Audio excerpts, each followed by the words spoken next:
Graveyard of Empires. The United States War in Afghanistan, 2001 to 2021. A documentary account.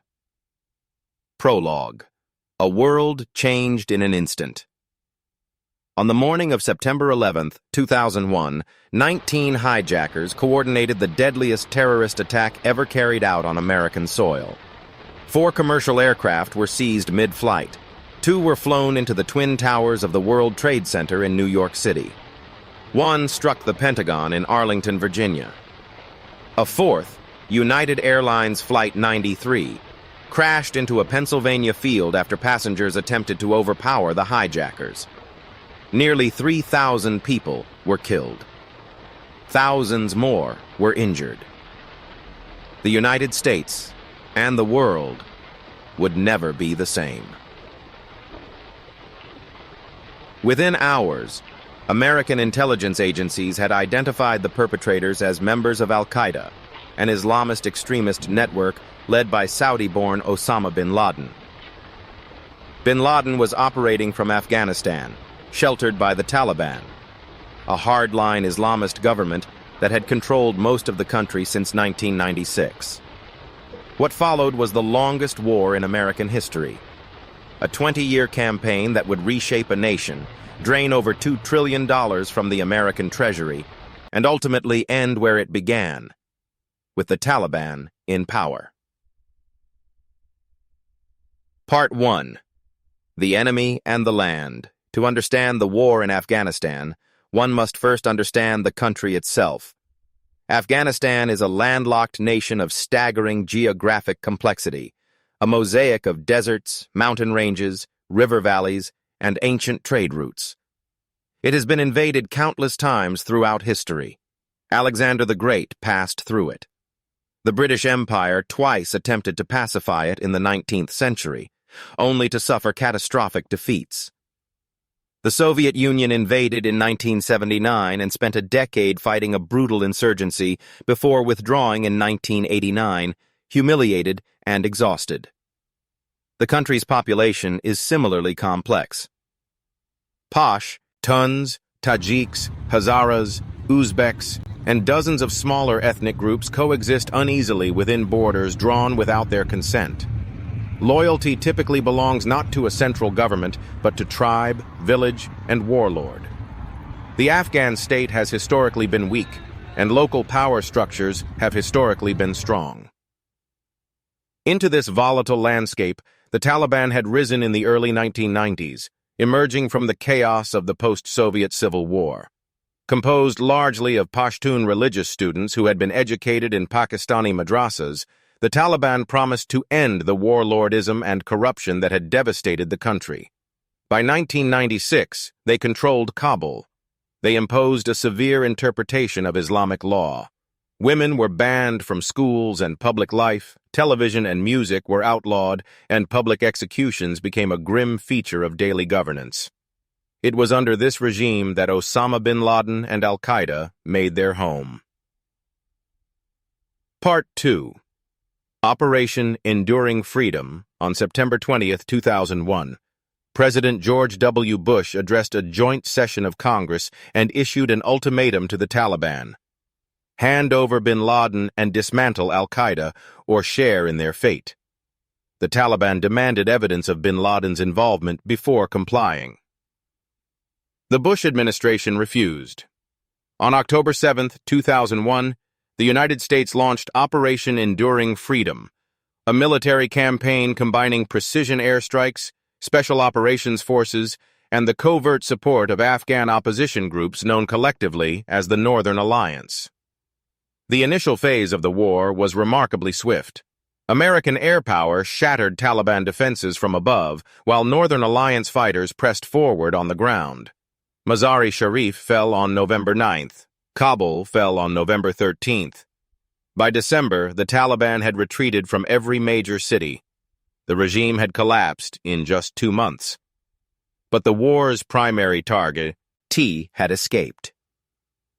In December 2001, American and Afghan forces surrounded bin Laden and hundreds of al-Qaeda fighters in the mountainous cave complex of Tora Bora. In a decision that would haunt the war for years, American commanders, relying heavily on Afghan militias of questionable loyalty rather than inserting their own ground troops, failed to seal the mountain passes. Bin Laden slipped across the border into Pakistan. He would not be found for another decade. Part 3. Nation Building and the Seeds of Insurgency. With the Taliban ousted, the United States and its NATO allies faced a question they had not fully prepared for. What comes next? A new Afghan government was established at the Bonn Conference in December 2001. Hamid Karzai, a Pashtun tribal leader with a talent for consensus building and impeccable Western relations, was selected as interim leader and later elected president. The Americans poured money and personnel into rebuilding Afghan institutions, its army, its police force, its courts, its schools. International organizations arrived in force. Roads were built, clinics were opened, and for a time, girls returned to school in numbers not seen in years. There was genuine cause for optimism. But several fatal flaws undermined the project from the beginning. First, attention and resources were diverted. In March 2003, the United States invaded Iraq, a war based on faulty intelligence about weapons of mass destruction. Afghanistan, which had been the original front in the war on terror, suddenly became a secondary theater. Troop levels were kept relatively low. Reconstruction efforts were underfunded relative to the scale of the task. Second, corruption became endemic. Billions of dollars poured into a country without the administrative capacity to absorb them. Much of the money was siphoned off by warlords, contractors, and government officials. The Afghan police became notorious for extortion. The courts were unreliable. Ordinary Afghans, caught between a predatory government and an insurgency, found themselves with few trustworthy institutions to turn to. Third, the Taliban regrouped. Sheltering in Pakistan's tribal areas, beyond the reach of American forces, Taliban leadership reconstituted itself, recruited fighters, and began planning a return. By 2006, the insurgency had reignited across southern and eastern Afghanistan with a ferocity that caught many Western officials by surprise. Part 4. The Long War. The years from 2006 to 2014 were the bloodiest of the conflict. The Taliban deployed new tactics, suicide bombings, roadside improvised explosive devices, IEDs, and targeted assassinations that transformed everyday life in Afghanistan into a gauntlet of terror. American and NATO casualties climbed. So did civilian deaths. In 2009, newly elected President Barack Obama, responding to deteriorating conditions, ordered a surge of 30,000 additional American troops, bringing total U.S. forces in Afghanistan to nearly 100,000. The surge, modeled partly on the Iraq strategy of General David Petraeus, achieved localized successes in Helmand and Kandahar provinces, areas that had become Taliban strongholds. Violence was suppressed in certain districts. Local governance was temporarily improved in others. Then, on May 2, 2011, came the moment many Americans had waited a decade to see. Acting on intelligence developed over years, U.S. Navy SEALs from SEAL Team 6 conducted a night raid on a compound in Abbottabad, Pakistan, a quiet military garrison town. Osama bin Laden was found and killed. His body was taken by American forces and buried at sea. The death of bin Laden removed the war's most potent symbolic target. Yet the Taliban fought on. Al-Qaeda had already metastasized into a global network of affiliates. The war's original mission had been accomplished, yet the United States remained, deeply entangled in a conflict without a clear definition of victory.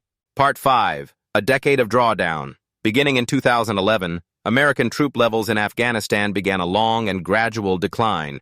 Obama announced that the combat mission would formally end in 2014, transitioning responsibility for security to Afghan National Security Forces, ANSF. By the end of 2014, most international combat troops had withdrawn, leaving behind a smaller train, advise, and assist mission. The Afghan forces performed unevenly. Some units were capable and courageous.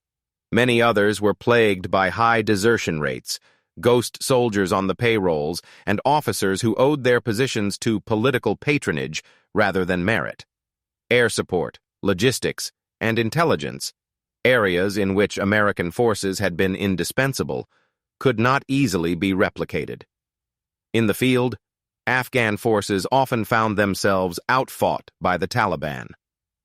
Meanwhile, peace negotiations, long elusive, finally began to take shape. Under President Donald Trump, the United States opened direct talks with the Taliban, sidelining the Afghan government in a move that signaled Washington's eagerness to exit. On February 29, 2020, the Doha Agreement was signed. The United States agreed to withdraw all forces within 14 months. The Taliban agreed to prevent Afghan territory from being used as a base for attacks against the United States. The Afghan government, not a party to the talks, was left to negotiate its own fate. Part 6. The fall. When President Joe Biden took office in 2021, he honored the withdrawal commitment, setting a final deadline of August 31, 2021. Military planners had long warned that a full withdrawal would likely lead to Afghan government collapse, but few anticipated how rapidly it would come. Through the summer of 2021, the Taliban swept across the country with stunning speed. Provincial capitals fell in days, sometimes hours. Afghan soldiers, demoralized and lacking American air support, surrendered or melted away. On August 15, 2021, Taliban fighters entered Kabul.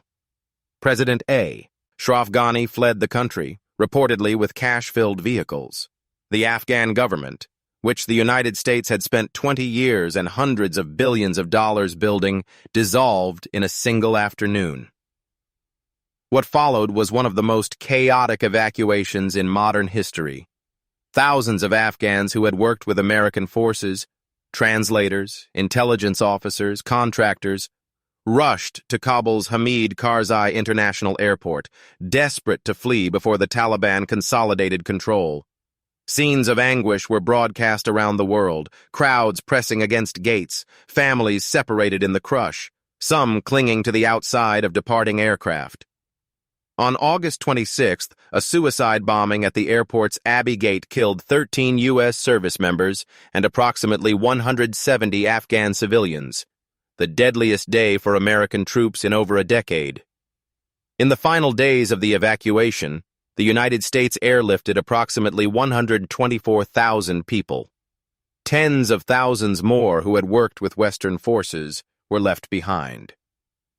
On August 30, 2021, the last American military aircraft departed Kabul.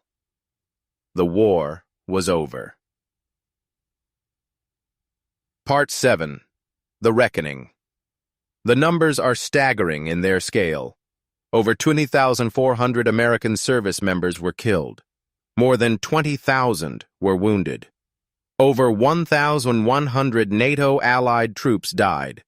An estimated 66,000 Afghan security force members were killed in combat. The United Nations estimates that over 100,000 Afghan civilians were killed or wounded over the course of the conflict. The total financial cost to the United States exceeded $2.3 trillion, a figure that does not include long-term care for veterans or interest on debt incurred to fund the war. What was achieved? The September 11th attacks were never repeated from Afghan soil. Al-Qaeda's Afghan sanctuary was dismantled, and its leadership was degraded. Osama bin Laden was brought to justice.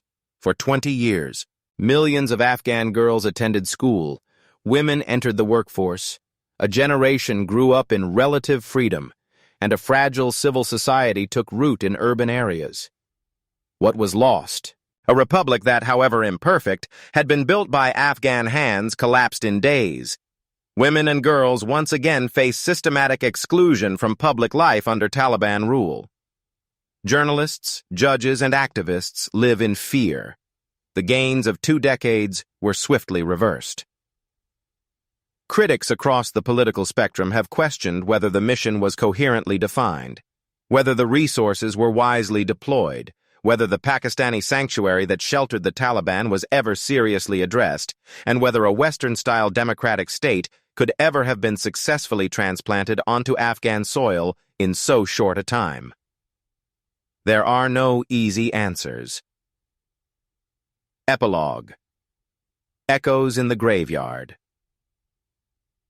Afghanistan has been called the graveyard of empires, a phrase that has, in recent decades, acquired an almost ritualistic quality in commentary about the country. The British came. The Soviets came. The Americans came. Each left, in their own way, defeated. Not necessarily on the battlefield, but in the deeper project of imposing a foreign will upon a land and a people who have, across centuries, resisted every such imposition. The legacy of the American war in Afghanistan is not yet fully written. Thousands of Afghan refugees have rebuilt their lives in the United States and across Europe, carrying with them the memory of a different Afghanistan. American veterans carry their own memories of service, of sacrifice, of comrades lost, and of a mission that many struggle to make sense of. The Afghan people themselves remain in the country, navigating a new, or, depending on one's view, very old, order. What is certain is that the war demands honest reckoning, not to dishonor those who served, but because honest reckoning is the only foundation upon which better decisions in future crises can be built. History is not a lesson that automatically teaches itself. It must be studied, argued over, and remembered, especially in its most uncomfortable details. We were never going to fix Afghanistan. The best we could have hoped for was to leave it no worse than we found it. We didn't manage that either.